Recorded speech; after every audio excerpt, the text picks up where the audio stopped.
Well, improvements in broadband infrastructure provide great potential, enabling people with disabilities to access public services, information, to shop, to use the bank, and participate in education and other things. And there's great, very, very interesting applications in relation to broadband, for instance, for sign language interpretation.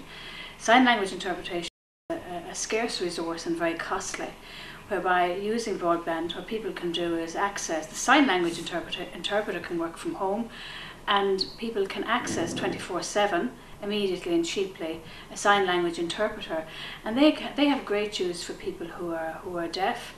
For instance, in an accident and emergency circumstances, all you need is a portable laptop, and you'll be able to get into the immediate and urgent need of a sign language interpreter.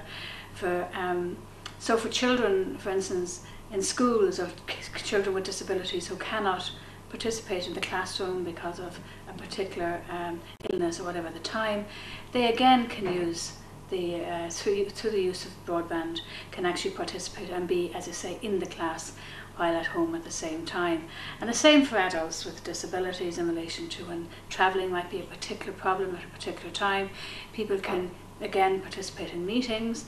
In the education system, they can participate in lectures. So it has a huge potential, I believe, used appropriately to end or to contribute to the end of social isolation. It opens a window for people with disabilities who can't normally participate in society. And it also provides I believe provides the government with an ability to utilise greater the scarce public services, for instance, like health. Say if somebody has a problem with an aids and appliance, an OT can be at the other end of that line, and they can communicate with the person themselves and give them whatever piece of advice that's necessary in the utilisation of that aids and appliance.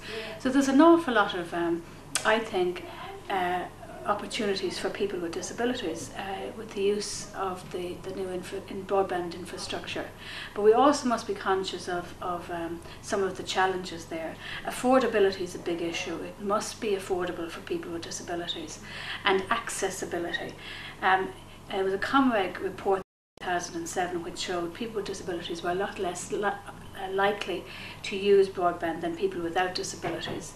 And that often, obviously the affordability is one issue, but also there are many input and output devices that people with disabilities can use to make accessibility much better. And what we have to do is ensure that the information is out there for people with disabilities, that they know that these devices are available to enable the broadband usage to be better. So overall it is a very positive thing. As I say, there are many applications. It can make public services and access to social life of Ireland much easier for people with disabilities.